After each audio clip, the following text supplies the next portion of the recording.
왕이 죽자 아들들이 칼을 들었다. 943년 왕건이 눈을 감습니다. 474년 왕조의 설계자 29번의 결혼으로 하나의 나라를 만든 남자. 그가 사라진 순간 그가 평생 묶어놓은 줄들이 일제히 끊어지기 시작합니다. 왕건의 진짜 유산은 나라가 아니었습니다.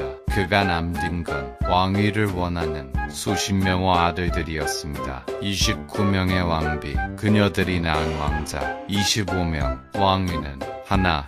이 방정식의 끝이 어디로 향할지 왕건도 알았을 겁니다. 그래서 그는 죽기 전 한 가지를 남깁니다. 분요 10조 10가지 유언. 유언은 살아있는 자들의 욕망을 막지 못했습니다. 왕건의 뒤를 이은 첫 번째 왕 해종. 그는 왕건의 맏아들이었습니다. 왕위에 오른 순간부터 그는 알았습니다. 자신을 노리는 분이 사방에 있다는 것을.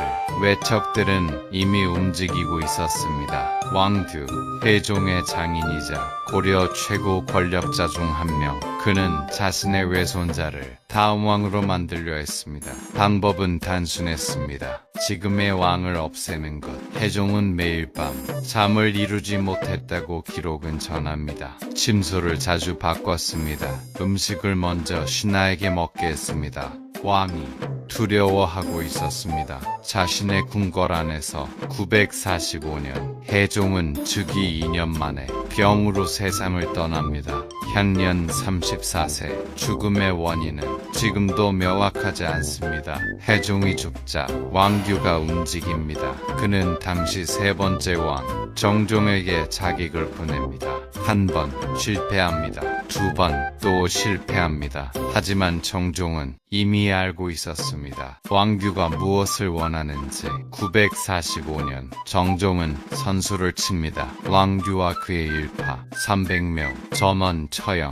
왕건이 그토록 공들여 만든 혼인 네트워크. 그 첫 번째 균열이 이렇게 피로 메워집니다. 정종의 뒤를 이은 왕 광종. 왕건의 넷째 아들.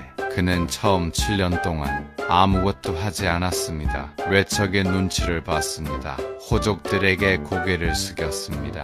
조용히, 조용히, 조용히. 그리고 8년째 되던 해 눈을 뜹니다. 956년 노비안 건법. 억울하게 노비가 된 사람들을 양인으로 해방시키는 법. 듣기엔 자비로운 정책입니다. 하지만 실제로는 호족들의 군사력과 경제력을 한 번에 무너뜨리는 칼이었습니다. 호족들은 노비 노동력으로 군대를 먹이고 세력을 키웠습니다. 그 노비들이 사라지는 순간 호족의 힘도 사라집니다. 광종은 법으로 칼을 대신했습니다. 958년 과거제 도입. 이제 능력 있는 사람은 가문이 아니라 시험으로 관직을 얻습니다. 호족 가문의 독점이 무너지기 시작합니다. 그리고 광종은 마지막 카드를 꺼냅니다. 수천 공신들이 끌려 나옵니다. 왕족들이 죄인이 됩니다. 어제의 동료가 오늘의 역적이 됩니다. 고려사는 기록합니다. 억울하게 죽은 자가 셀 수 없이 많았다. 심지어 광종의 아들 훗날의 경종조차 아버지 앞에서 눈물로 용서를 빌었습니다.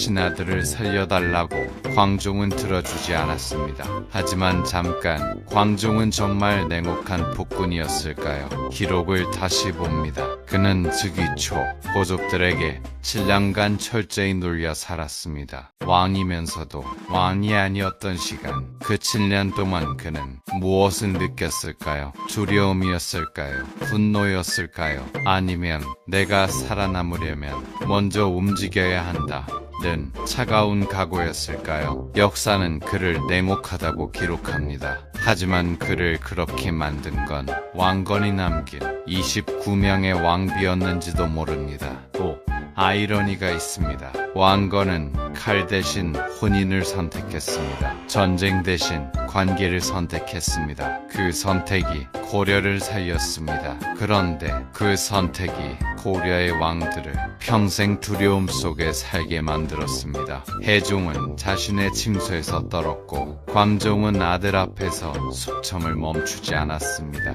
왕건의 위대한 전략이 그의 자식들에게는 저주가 되었습니다. 평화를 설계한 왕. 그러나 그 평화의 설계도에는 한 가지가 빠져 있었습니다. 왕이 죽은 다음 권력은 나눌 수 없습니다. 왕건은 그것을 알면서도 나눠야 했습니다. 나라를 살리기 위해. 그리고 그 대가를 그의 아들들이 치렀습니다. 해종은 2년 만에 죽었고 정종은 피로 왕위를 지켰고 광종은 냉혹함으로 왕조를 재건했습니다. 세 가지 방식, 세 가지 생존, 그리고 광종의 숙청이 끝난 뒤 고려는 비로소 외척의 그림자에서 벗어납니다. 왕건이 시작한 나라가 광종의 피 위에서 진짜 왕조로 완성됩니다. 누가 옳았을까요? 칼 대신 혼인을 선택한 왕건, 법으로 호족을 무너뜨린 광종. 둘 다 옳았습니다. 그리고 둘 다 엄청난 대가를 치렀습니다. 나라를 세우는 것과 나라를 지키는 것은 전혀 다른 일입니다. 왕건은 나라를 세웠습니다. 그의 아들들은 그것을 지키기 위해 서술을 배웠습니다. 역사는 승자를 기록합니다. 하지만 그 승자의 밤이 어땠는지는 기록하지 않습니다. 왕건은 나라를 후손에게 남겼습니다. 후손들은 서로에게 칼을 남겼습니다. 다음 편에서는 광종의 숙청 이후 고려가 어떻게 진짜 왕조로 자리 잡았는지, 그리고 거란의 침략이라는 외부의 폭풍을 어떻게 버텼는지 다뤄보겠습니다. 구독과 알림 설정 잊지 마세요.